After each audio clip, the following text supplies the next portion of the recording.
Today I'm going to be talking about emerging organizations. In other words, maybe you're a ministry, a nonprofit, a church, or a business who's small, but you need to get on the radar and you're going to grow one day and impact the world. Today I want to talk to Calvin Smith, who's the director of ministry here at Lift Up Jesus here in Los Angeles, to talk a little bit about how that ministry grew and how he's taken it from being a local media ministry to a national presence. Stay tuned.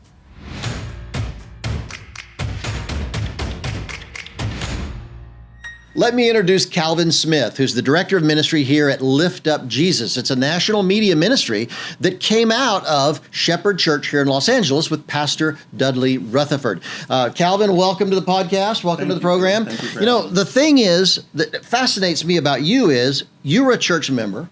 Then you eventually got involved in Lift Up Jesus, which is the television outreach and radio outreach of Dudley Rutherford, right? Correct, yes. So you were in there, the ministry had been going on for a long time when you came on board, but it had been primarily a local media ministry, right? Correct. That was the main primary focus is to be on our local channels, KDOC and KKLA, to bring more awareness that where Shepherd Church was, located in Porter Ranch. So that was a vision for some time before I came on board.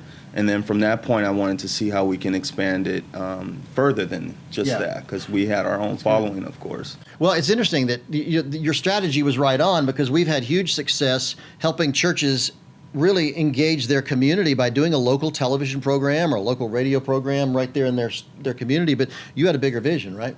Yeah, I figured as much as Pastor Dudley and his teachings in Shepherd Church had changed my life and my family's life, I figured if the rest of the world could only hear it, maybe it'd make a difference in their life as well. Makes a lot of sense. So the question is, it's a big step from going from, I want to do this, to doing it. And today, in fact, we're kind of crammed in today in the control room. This is actually the television control room here at Shepherd Church that the Lift Up Jesus ministry is shot every week. And so we're here on location for the ministry. And what were some of the first steps as you started thinking about how we go from local to national? What did you have to think about? Well, one of the first things I believe is being on the same page of Pastor Dudley, your pastor. So I wanted to find out what was his top 10 cities or states that he wanted to, that he could see himself and his teachings in. And once he provided me with that list, we started working on that from that point. We ended up getting a media agency company. Right. And they helped us figure out what the plan was, what the cost would be, and how that would work. So we started off with that. And then the next step was, okay, how can because I'm doing fundraising as well. So how can we raise money without it impacting our original budget for expansion? And from that point, I went out and I met with some people and I asked them if they would support us in a certain area. Maybe they had family members in that area. Maybe they had moved out to California, but some of their family members were still in Seattle or Washington or Dallas or any of those areas. And that actually worked. So once we started that, we started a campaign called the Reach Campaign. And that would help us fund our expansion of Lift Up Jesus. And with the way the cable and TV is going on now, we didn't have to focus on getting that prime spot of Sunday morning at 8 a.m. or 9 a.m. We kind of looked at a different approach, going on at night, which is a lot cheaper. But then also you're reaching the loss at that point. A lot of bad decisions, I know personally, before I was saved, was made at night, some of my challenges.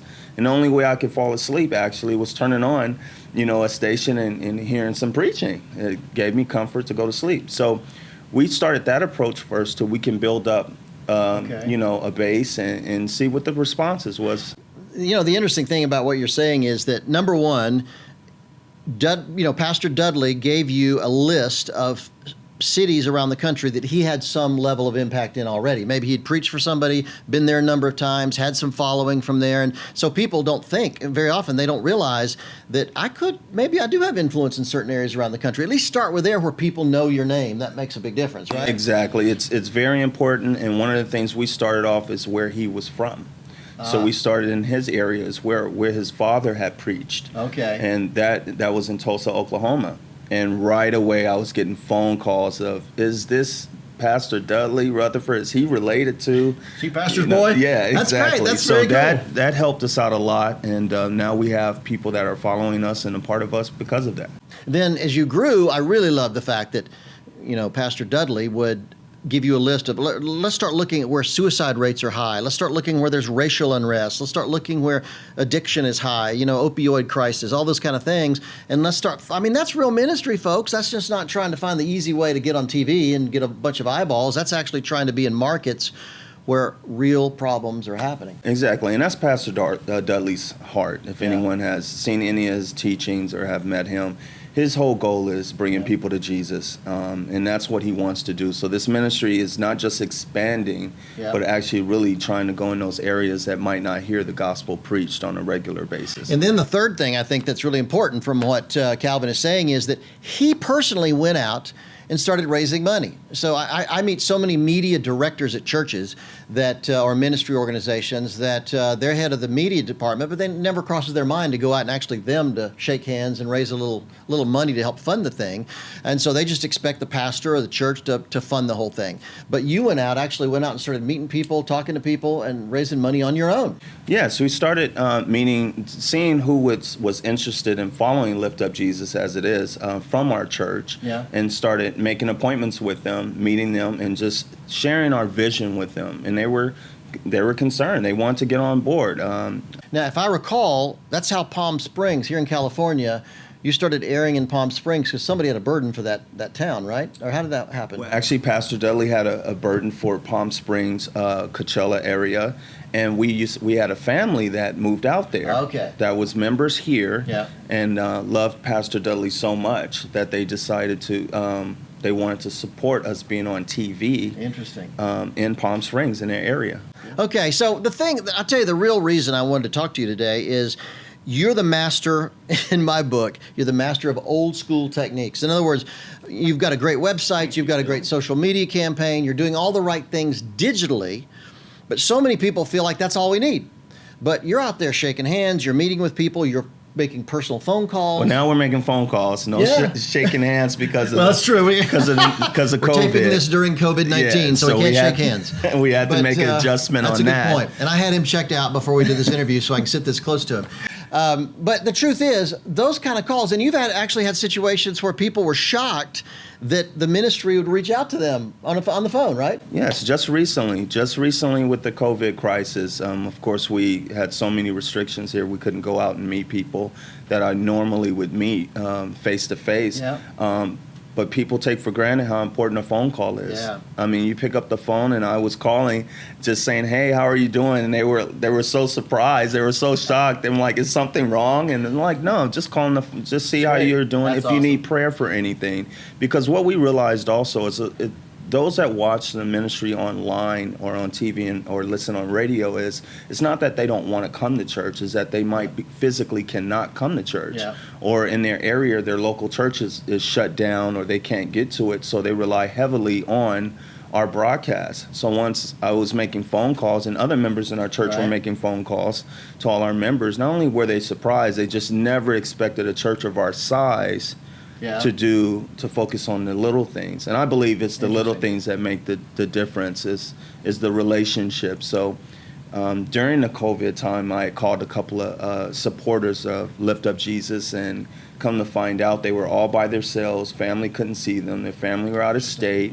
They couldn't get to the grocery stores because it was lines. And we actually created an emergency response team to go grocery shop and then have to actually deliver to them and drop off. And you'd have never known had you not reached out. Wouldn't have never known phone. if you would have not called. And actually, sad cases, called a couple of donors, and they lost their loved ones during the time of COVID.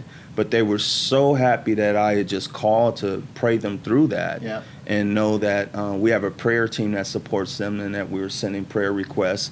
So it just made all the difference in the world in the time that we are now, so digitally, so hands off. I think we should do the exact opposite. We should be more hands-on than we ever have before. Yeah, for me, it's not either or, digital or physical. It's both. We got to stay involved in both, right? Definitely. Yeah, and I think, early at the shutdown, during the very early days of the COVID church shutdown, I wrote on my blog that one of the things we can't forget is just making phone calls to your church members, just see how they're doing. And pastors were panicking. They were worried, how am I going to stay connected to the church? We're live streaming. I'm trying to connect through Facebook and other things.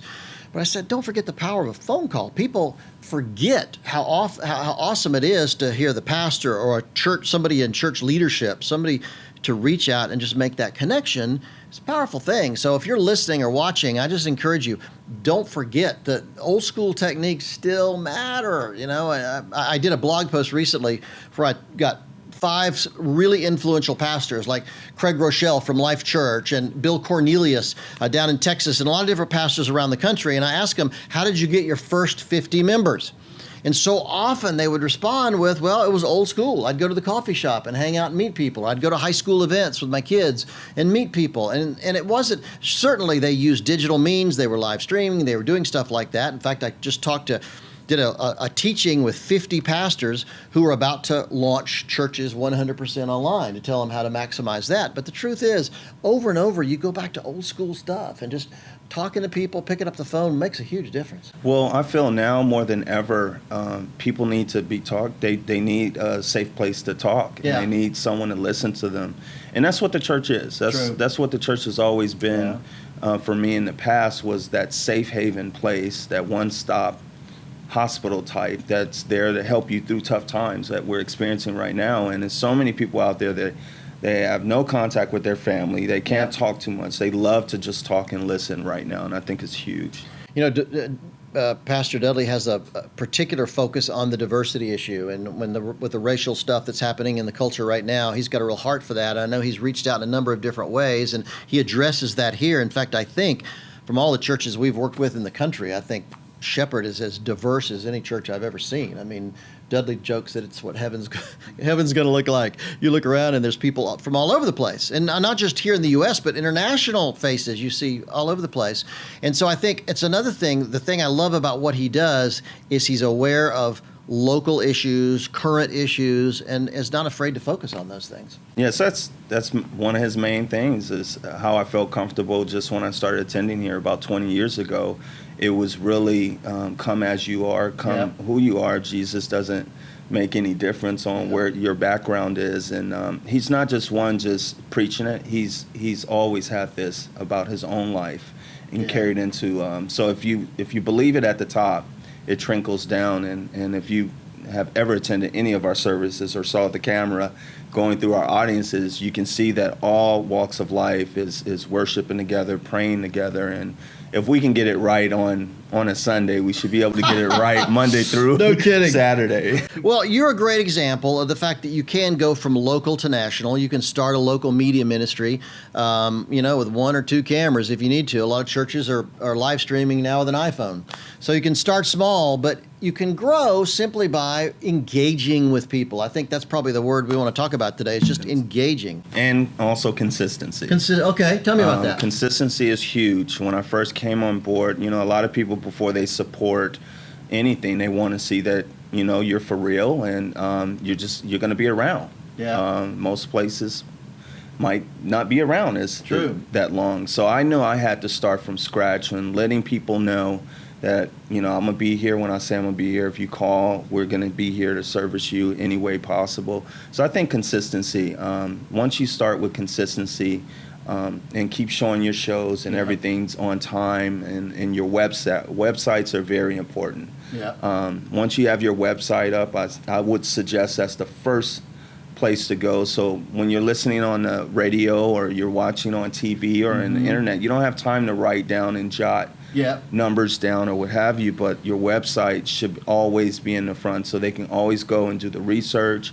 find out more about your church, find out more about your ministry and your pastor, and even see more programs that they could have missed before. Well, that's a great point. I've talked a lot on this podcast about the fact that a church website should be 100% designed for new visitors. Your church members know where the church is. They know who the pastor is. They know when Sunday school or church starts. They know when the Easter pageant's going to be. Church members never go to your church website. They don't need to. But the truth is 100%, virtually 100% of new visitors will check you out online before they come. And so, but it's the truth. The same is true in your case with a media ministry. If you're a ministry or a nonprofit organization, even though you're not a church, you still need to design the website, just like Calvin's talking about, for that kind of information people need. How do I give? How do I support? Who is this guy? What's his ministry all about? Answering the questions of visitors is what we should be obsessed with, not trying to build a website for people who already know what we do. If there's one other thing you'd tell people, what have we missed? That, somebody, particularly somebody that's emerging, somebody that's a smaller ministry that's really struggling to figure out how can we move forward, how do we grow? Is there anything else we should share? I think an important, and it's free also, is Facebook Live. Really? If you're new and you're small and you're just starting out, Facebook Live at this point doesn't charge anything for you to, show your ministry, and starting from there.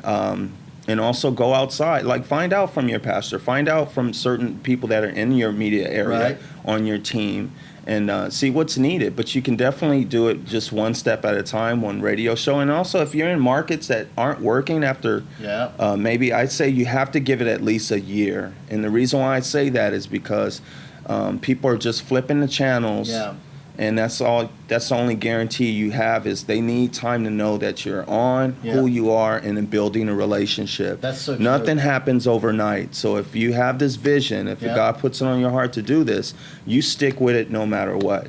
I remember when I first started, I was here for about 6 months and no phone calls for a while. Interesting. No phone calls. It takes a while to build momentum, It takes a while. And then when those phone calls come in, the first thing we ask is, how long have you been watching us? Interesting. How did you find us? And it's amazing how God works, because most of the time, almost all the time, they said I was just flipping a channel and he was preaching on something I really needed to hear. Wow, okay. So it's very powerful in that. You never know who's listening. You never know who's watching. But that's why it's so important to have a website, so they can go to that, and then they can even leave information or questions on your contact form. And when we get that information, we contact them by email or by phone, whichever one they prefer. And you do it quickly. We do it quickly. Which is important. You need to respond to people. I think it's very important. It's very important. My thing is I respond within at least 24 to 48 hours, honestly. And so when you do that, that makes a big difference. Also, a lot of people don't feel comfortable calling in. So they'll go to your website and they'll order something from your website. And once I realize where that order came from, I see that we were on TV in that area, and that's how they found us. And then I send them an email or a phone call, say, hey, after we mail out the books, how did you like that book? How did you like that resource? Well, if you ever need anything else, please feel free to contact me. I'm Calvin, and I'll just leave them my personal information as well. Yeah, I've said many times that it's not how we want to reach them, it's how they want to reach us. So we need to be available, email, phone, social media, however exactly. It You really want to be important. on as many platforms as you possibly can. And my vision was always, let's go out to whoever's watching what right now, because everything's customized. People aren't watching all cable anymore. Like, we have some that's just some people that just called in, and I asked them, where'd you find us out? Oh, well, I only watch YouTube. I saw your sermons on YouTube TV, or I only have Roku. And that's how I was able to find you. Well, a great point that you've made is that, network television shows spend millions of dollars advertising and promoting their debut. When a new network show comes on, they're spending millions of dollars on this thing to promote it. We don't have that. Emerging ministries don't have that. So it does take time. And I see so many ministries that will give it 1 month, 2 months, 3 months on television. And if they don't hear much, they just shut it down. And as you say, it takes a year, at least 6 months to a year, to start getting any response at all, and probably 2 years before you start getting a financial support response. Right, exactly. Where people feel connected enough to want to give. I've often said you don't decide to marry a girl on the first date. It takes a while to develop the relationship and know that's right. And donors are the same way. They're not going to support right away, even though your show has really ministered to them. So everything's about relationship. That's a good word. Takes time. And everything's about relationship building, and it takes time. And as long as you know what you're in this for, And that's all that matters. The calls will come. It will come. It will happen. Commitment and consistency. Calvin Smith, ladies and gentlemen. Check out Dudley Rutherford, Lift Up Jesus, liftupjesus.com. Correct. And you can go to the website and see when the programs are in your area. They're probably there. It's a national media ministry, so it's all over the place. I think Dudley Rutherford is one of the premier pastors in America. Great preacher and a great Bible teacher. And I'd encourage you, go check out the website. If you're in the LA area, shepherdchurch.com is the site to come visit the church. I would encourage you to go check it out because it's really an amazing church. So thank you so much for tuning in. And remember that, comment, give us some comments, rate us, share it with your friends. If you know people that are trying to launch, they feel God's called them to launch a small ministry and they're not sure what to do or how to make steps in that direction, particularly when it comes to media, share this episode with them because I think it'll make a big, big difference for them. And remember my book, Maximize Your Influence. Order that, influencematters.com. You can make a donation to our nonprofit to help train international people around the world to use media to share the gospel. Thanks for tuning in. We'll see you next time.